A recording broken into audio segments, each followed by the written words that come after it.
I'm VJ Hamilton and welcome to the Autoimmune RESET, the place for you to learn how to thrive with autoimmune disease and feel empowered to take steps to transform your health to feel better than ever.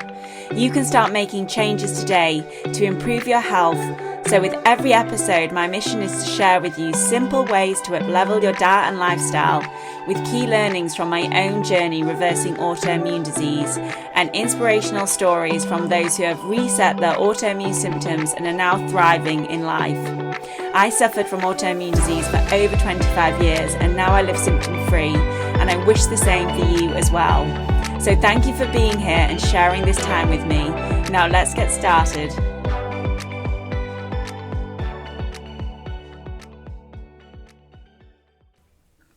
Hello and welcome to this episode of the Autoimmune RESET podcast. I'm your host VJ Hamilton. I'm a nutritionist, scientist and expert in autoimmune disease. And today we're going to be talking about how to reverse inflammatory skin conditions like eczema, like acne, like psoriasis. And guess what? I'm not going to be talking to you about any topical treatments because it starts with your gut in most instances. And I know it was the same for me and I see it in my clients as well. So when somebody comes to me with psoriasis or with acne or with eczema, the first thing I want to explore is their gut health, because so often skin issues are being driven by these imbalances that are going on in our gut. And it's not always the same imbalances. There are different things that can be happening, which is what I'm going to be discussing with you today, that can cause this inflammatory response and cause an issue with the skin. I lived with skin issues for 25 years. It was just something that would happen to me and I just had to deal with it. I've been on holiday and had to deal with hives. I have been head to toe in ringworm. I have had acne. I've had psoriasis for 20 years. And luckily, I've managed to reverse all of those skin issues. And it's been life-changing because living with these conditions, it's not just uncomfortable and painful and the itchiness is probably worse than the pain, but also it really affected my self-confidence as well. And I would have to take different clothes on holiday with me that had long sleeves just in case I had an outbreak. And yeah, there was lots of things always to consider.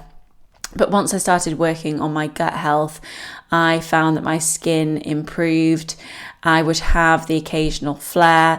And then over time, I just feel very confident in my skin now. And I don't have to plan when I'm going on holiday to have lots of different tops and lots of different things with me just in case something happens. But, never say never, but I've been lucky to be symptom-free now for over 9 years. And I'm hoping it stays that way, because if I ever feel a little niggle of something, then I have a full reset. And I actually have a free handout if you'd like to download that, called the Autoimmune RESET, the same as the podcast. And I will often use that when I feel a niggle, because it's a 5-day plan that you can follow if you feel a flare coming on. And that's the main thing when it comes to an autoimmune condition or a skin issue, is that if you catch it before it becomes too severe, then you can often manage it, and a lot of the time you won't go into the flare, and if you do go into the flare, it won't be as severe. So certainly download that if you haven't already. But as I said, I want to talk to you about the gut-skin axis, to understand the role of your gut when it comes to your skin health. Because the gut microbiome, as you may already know, has trillions of beneficial bacteria, and they are essential for managing inflammation. And that's one of the reasons I run stool testing and I ask my clients a lot of questions about their health, because the gut microbiome isn't just there to help with digestion. It has many different roles. In particular, it keeps your inflammation in check, and it keeps your inflammation in check not just in your gut but in your whole body, because your gut is central to everything else that's going on in your body, and it really helps to keep everything in balance. But you may think, well, how is my gut connected to my skin? And I know that I have had friends or relatives and clients who have ended up with a bacterial infection or a serious illness and had to go to hospital in some instances. They couldn't understand how this bacteria had got into their lungs or, in some instances, their brain and caused that issue. And that's because we have bacteria all over our body, and it's when it translocates that it can cause an issue. And that's what I'm going to be talking about today. Your gut health is absolutely critical to this. And one of the things that we need to make sure that we stay on top of is making sure that our gut barrier function is working optimally, because that is the filter that keeps the toxins and harmful bacteria out of the bloodstream and doesn't allow the nutrients to pass through. And when our gut microbiome is imbalanced, we're far more likely to have an impaired gut function or an increase in intestinal permeability, because the gut has gaps in it to let the nutrients through, which is a completely normal and natural process. But when those gaps are wider or they're open for longer, it means that the contents of the gut ends up in the bloodstream, and that's when the bacteria or the toxins or whatever is moved through from the gut into the bloodstream can then go into different areas in the body. And we do have barriers between our lungs and our bloodstream. We've got the blood-brain barrier. We've got barriers all over our bodies, and they are absolutely essential to our health as much as anything else. And when our barrier function is impaired for whatever reason, that can cause a major issue in our health. And one of the risk factors for something like multiple sclerosis is when you have a leaky blood-brain barrier, because suddenly there are infections or there are toxins that are able to leak through into the brain, and that can then cause an issue with the brain and the central nervous system. It is absolutely essential that we are making sure that our gut barrier function is working as well as it possibly can. I've talked a lot about leaky gut syndrome, and it is being more and more recognised in conventional medicine now as well. The wording often used is increased intestinal permeability, because leaky gut syndrome, I don't see it so much as a syndrome, but it's a state that your body is in. And sometimes you may have increased intestinal permeability from going on a long run, and it will only be an issue for you in a short period of time. And then for other people, will have increased intestinal permeability for a much longer period of time. So it's not always that you have the syndrome and it's almost like a condition that you have. You can have it for short periods of time as well, and it's how you manage it that's important. But when it comes to your skin, if you have bacteria in your gut that could potentially affect your immune system or affect your skin health, and that bacteria in your gut is moved into the bloodstream, that can then cause an issue at the skin surface. And that's what we're going to be talking about. And that's why it's so important to make sure that your gut barrier function is working optimally, because the gut barrier function, it's made of a single layer of cells that line the intestines. And as I said, they're tightly bound together by proteins, which are called tight junctions. And these cells act as a wall, and they ensure that those particles that we don't want in the bloodstream are kept in the gut.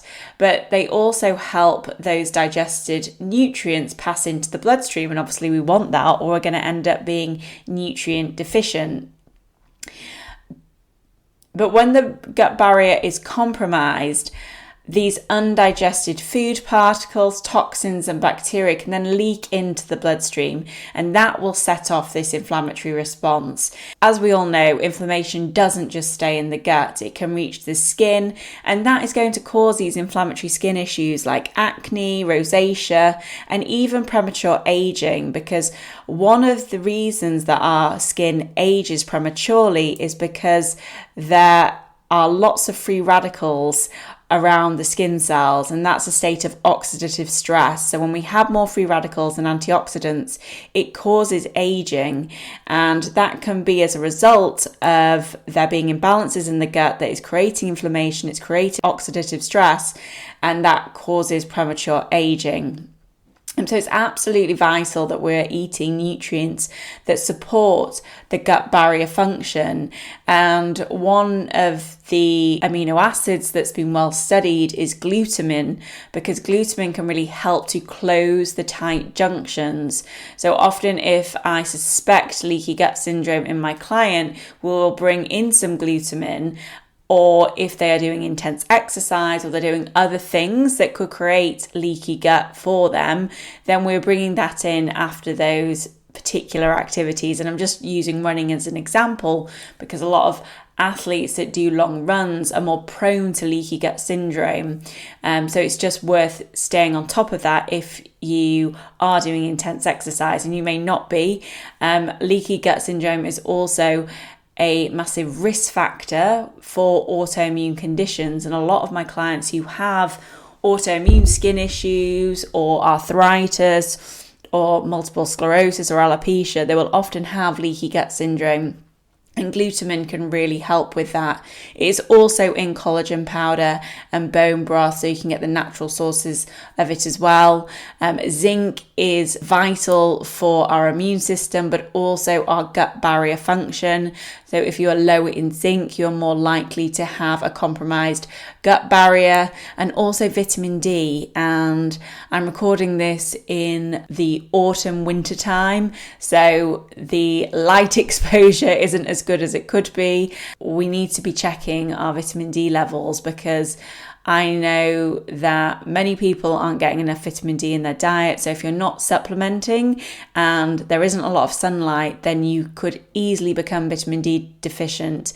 And when it comes to a skin condition or an autoimmune disease, you really don't want to be deficient in vitamin D, because it's absolutely essential for keeping your immune system in check. So that's certainly something to look into. You can find these nutrients in foods such as leafy greens, pumpkin seeds, and oily fish like salmon, mackerel and sardines. So they're going to really help with the gut barrier function. And I make sure that I have oily fish at least 3 times a week, just to make sure that I'm getting a good amount of omega-3s in my diet. I'm also getting vitamin D and zinc and calcium and all the great nutrients which come with oily fish, especially sardines.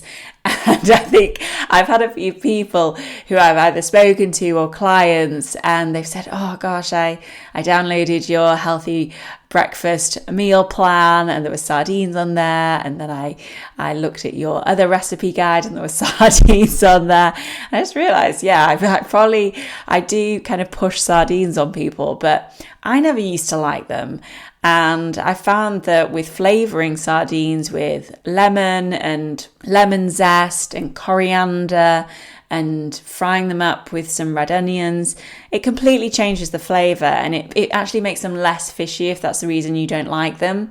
And you just have to cook them at quite a low heat, and you can just mix them with those types of ingredients, and they taste delicious. And I will be having sardines at least once a week, and I'll be having some salmon and mackerel, just to make sure that I'm getting a really good amount of them. So you can too. And when it comes to skin health, these essential fats are absolutely vital, with omega-3 being one of the main ones, because they are also anti-inflammatory. So whilst we're talking about fats, I wanted to talk to you about these things called short chain fatty acids.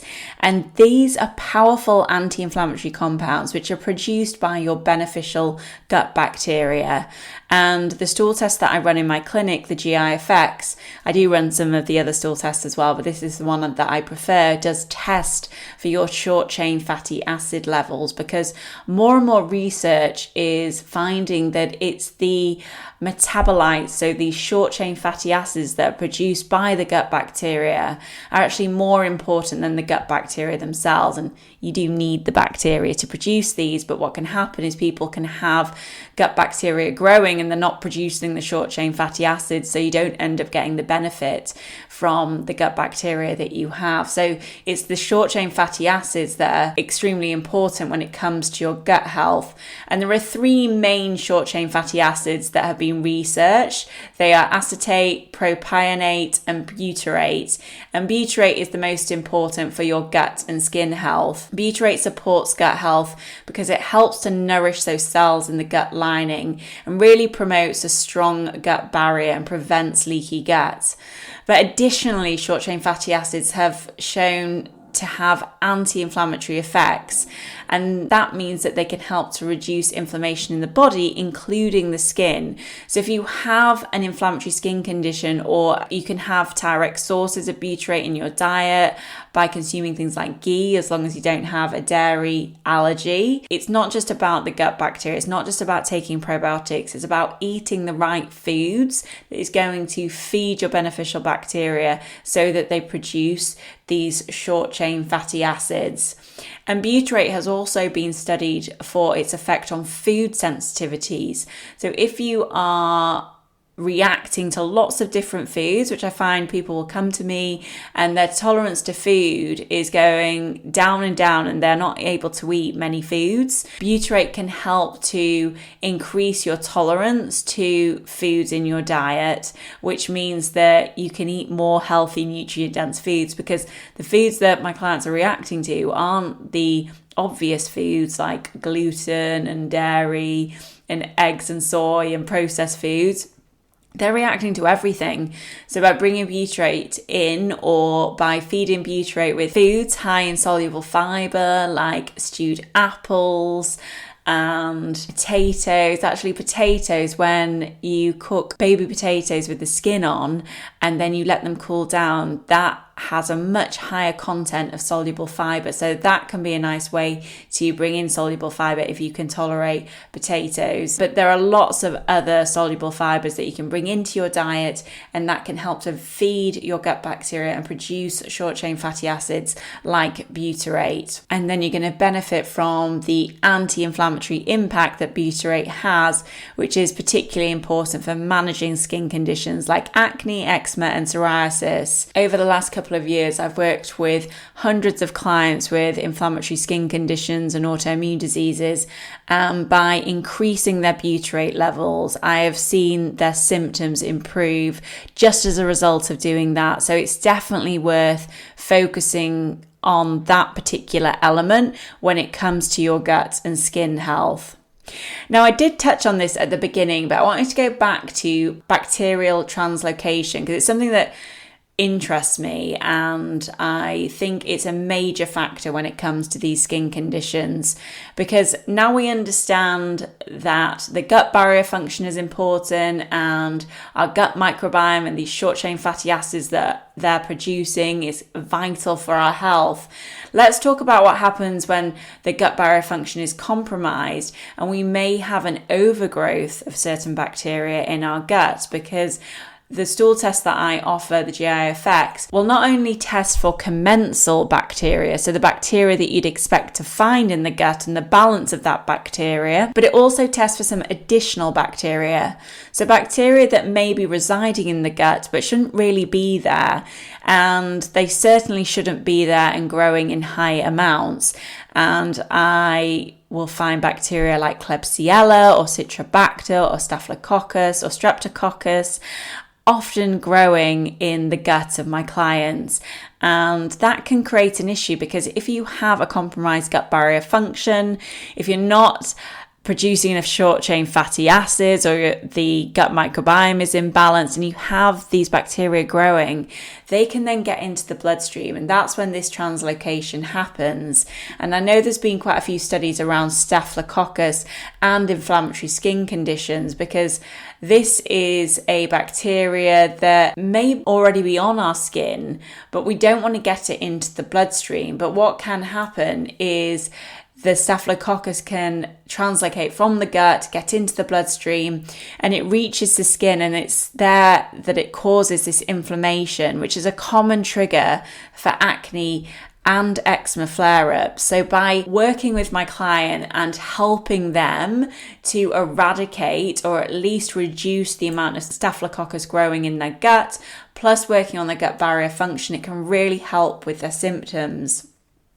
The other thing that I have seen recently is that some of my clients who have inflammatory skin conditions such as psoriasis or hives or eczema, they will not be doing well when it comes to fat digestion. So they're not able to break down the fat that they are eating. That is apparent from their results, because the stool test will also look at whether there is any fat in the stool.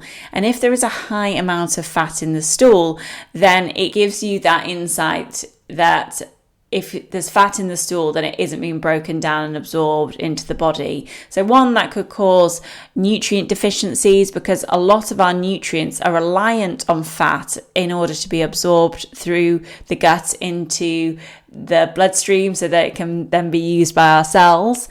So that can be a major issue, and that can lead to nutrient deficiencies in some key vitamins like vitamin D, vitamin A, vitamin B12, which are all important for our skin health as well. But on top of that, when we're not breaking down fat as well as we could be, and we have certain bacteria in the gut, which you would expect to find in the gut, these gram-negative bacteria, they will feed on fat. And instead of producing something like short-chain fatty acids, which is something that we want them to produce because that's helpful, they produce a toxin called lipopolysaccharide. This toxin can enter the bloodstream because if your gut barrier function is compromised, and it's able to move into the bloodstream, and that fires up an inflammatory response. And I used to notice this. It wasn't to do with my skin health, but it was to do with my fatigue. And that when we would order a takeaway on a Friday night, I would eat a takeaway and I would crash out after eating it. And there are probably many reasons for that, but it wasn't a food sensitivity because I wasn't eating anything that I had a sensitivity to. It could have been to do with my blood sugar, but it just felt a little bit quick to be having that kind of reaction. Normally when you have a dip in blood sugar, it's about an hour afterwards. And I came to the conclusion that it was to do with lipopolysaccharide, because that can enter the bloodstream quite quickly. And if it causes that inflammatory response, and then that affects your brain, if you have a leaky blood-brain barrier as well, which is often the case with chronic fatigue syndrome, all of a sudden became extremely fatigued. I just felt absolutely exhausted and would have to go to sleep. So it kind of ruined my weekend quite a lot. But once you harmonize the gut microbiome and you support your liver health and your gallbladder, and making sure that you have those key nutrients to help break down fats, then this reaction with lipopolysaccharide should improve if this is a factor for you.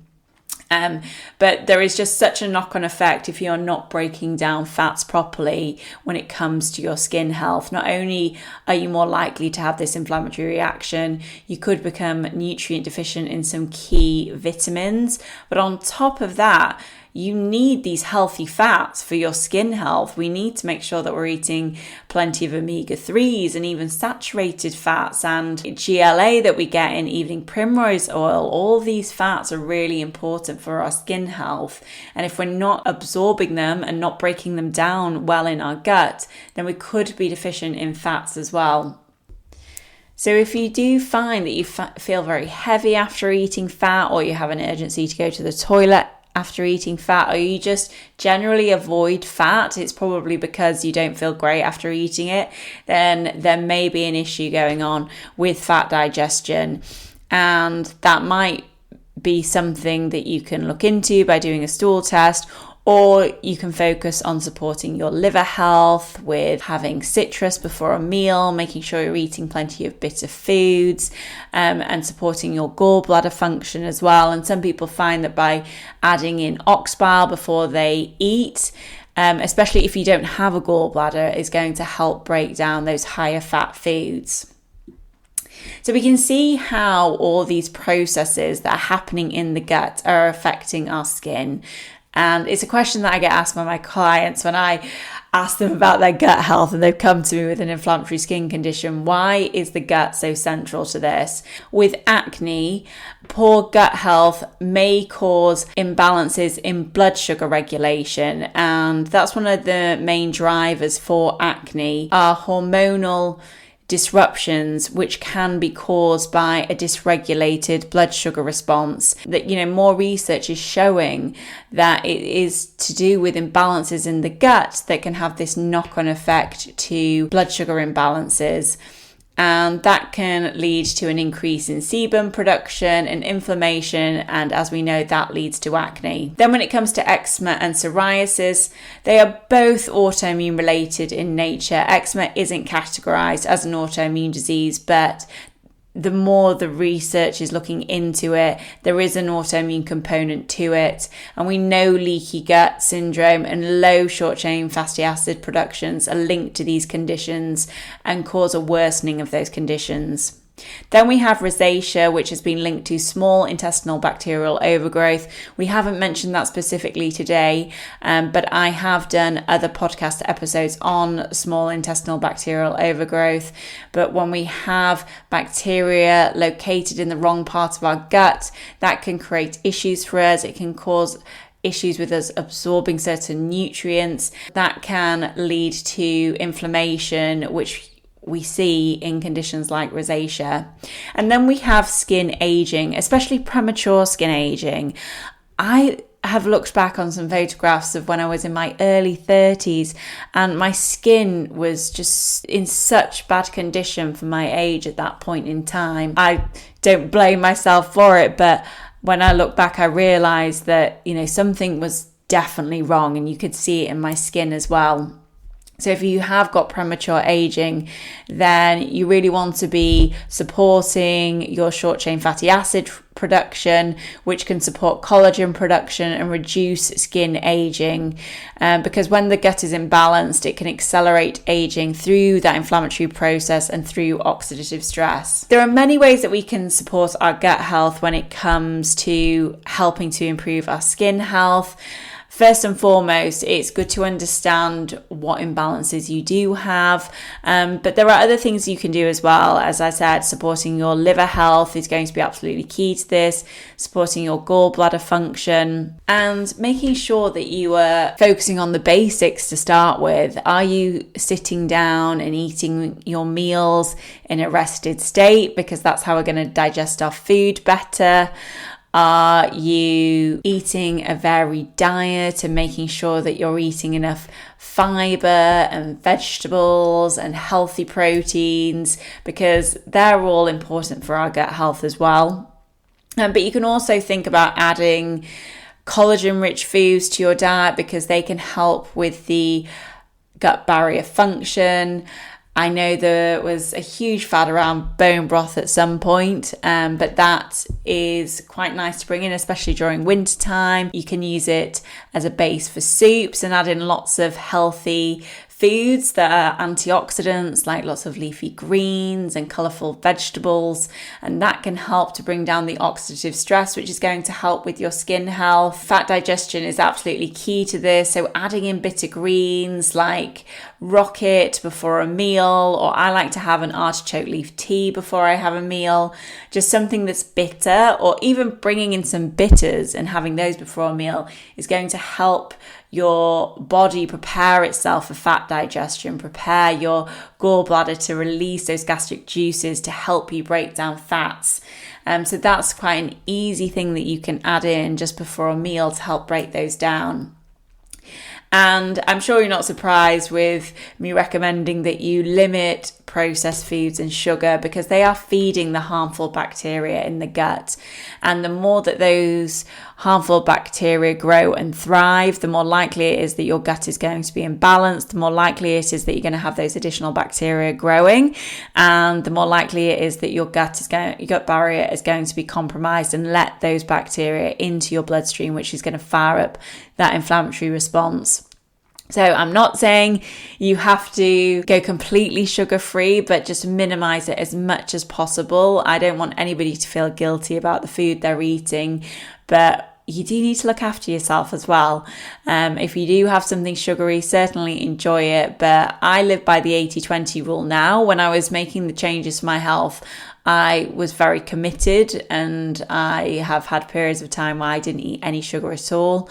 And I only really eat it occasionally now. I've definitely got more of a savoury tooth anyway. And I crave things like hummus and salty food rather than any sweet food. But it really is important to minimise not just sweet food, but also refined carbohydrates, because they do turn into sugar and they will feed the harmful bacteria as well. So cutting back on those is important, especially when it comes to your skin health, and especially for conditions like acne as well. So I hope you found this helpful today. If you have any questions, feel free to pop over to my Instagram account, which is at the Autoimmunity Nutritionist. I am also about to start a TikTok account, and it will be focused on skin health in particular, and inflammatory skin conditions and autoimmune skin conditions. So I will put the link to that in the show notes. I'd love to see you over there. I'll be doing lots of video content, giving you tips all around skin health. Yeah, this is a new little project of mine, and as I'm sure you know from this podcast, I love sharing information with you. When I find out information that could be helpful for you, I just want to share it. So I'm going to be setting that up, so I hope to see you over there. If not, have a fantastic rest of your week, and I'll be in touch soon. Take care. Thank you very much for joining me today on the Autoimmune Reset. I really hope you enjoyed the discussion, and be sure to subscribe to the podcast so that you never miss an episode. And if you liked it, I would hugely appreciate a review on iTunes, as it helps me understand what you like about the podcast and to help share the information with more people. I'm excited to speak to you next time, and remember, you have the power to take the reins on your health. So keep the faith and celebrate the small wins. Until next time.